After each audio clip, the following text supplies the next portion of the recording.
Hello and welcome to the Voice of TOD. I'm Tom, and in this video I'm going to give you my thoughts on the brand new Dungeons & Dragons movie, Dungeons & Dragons Honor Among Thieves. Just to be clear, this is a reboot and is in no way connected to any previous D&D movies that you may or may not have seen. The movie was written by John Francis Daly, Jonathan Goldstein and Michael Gillo, and directed by Daly and Goldstein, who you may have heard the names of. They're not quite household names yet, but they have worked on Spider-Man Homecoming and Game Night, movies that were fairly well received. And the movie stars Chris Pine as Edgin, Michelle Rodriguez as Holger Kilgore, just a great name for a barbarian. That's the kind of name that somebody from my group would come up with. It's fantastic. Justice Smith as Simon, Sophia Lillis as Doric, Reggie Jean Page as Zenk, Hugh Grant as Forge, and Daisy Head as Safina. Okay, let's get into it. Now, like many people, when I first heard they were shopping a Dungeons & Dragons movie around, I laughed and then forgot about it. Cinematically, it's been a very long time since a D&D movie, and honestly, none of them have been worth the time to watch them. But I went into this with an open mind and my very limited knowledge of the wider D&D lore. Now, I've played a few sessions of D&D IRL, and I've played many video games based in that world, but they've always seemed to have been their own isolated adventures. And that's exactly where this movie places itself. We follow the charismatic bard Edgin, and yes, Pine does let out a little tune or two. The fearless barbarian Helga, they're on a quest to reunite Edgin with his daughter. It already gives us a centre point really for the emotional pull of the story. Joining them on their adventure is Simon, the inept sorcerer, and Doric, a shape-shifting druid. You throw into the mix a suitably magical artifact MacGuffin called the Helm of Disjunction, which is guarded in part by the straight as an arrow cleric Zenk. We also get a dungeon and a dragon.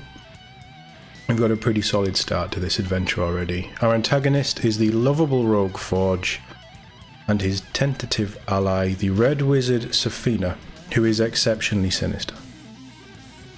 The red wizards, again, it's a big D&D thing, but the movie explains enough of why they're a bit terrifying.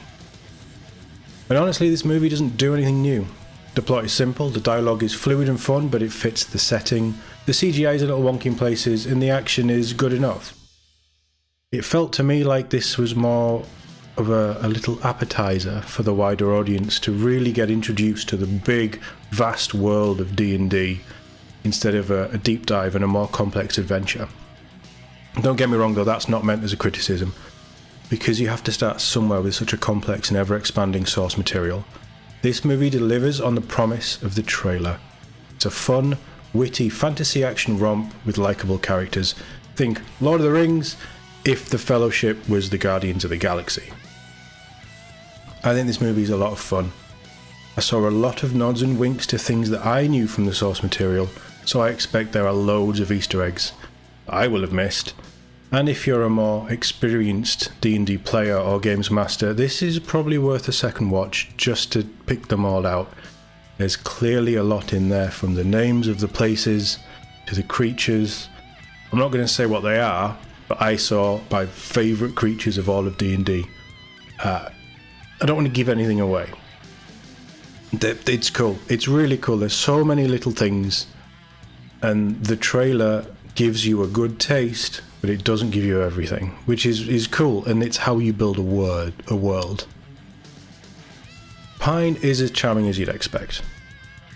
Grant went full thespian, and Forge is as big and as lovable and ridiculous as you see in the trailers, but there's also a hint from Fletcher, from the gentleman, Hugh Grant's character from that. He seems to be building up to just play these more slightly villainous, less one-dimensional characters, and he does it so well. But for me, the standout was Rodriguez. I love seeing her in the more action-heavy roles, because I think she has a great presence, and she totally won me over with this. All in all, it's an absolute blast. And it was a great way to spend a Friday night with a couple of friends. I would say go and see this on the biggest screen possible, because this movie deserves to be seen in the cinema. Let me know what you thought about the new Dungeons & Dragons movie in the comments below. And if you enjoyed this video, please subscribe to the Voice of Todd for more. And if you want gaming content, check out Todd Plays Games. It's all linked in the description below. And as always, thank you for watching. I'll see you in the next one.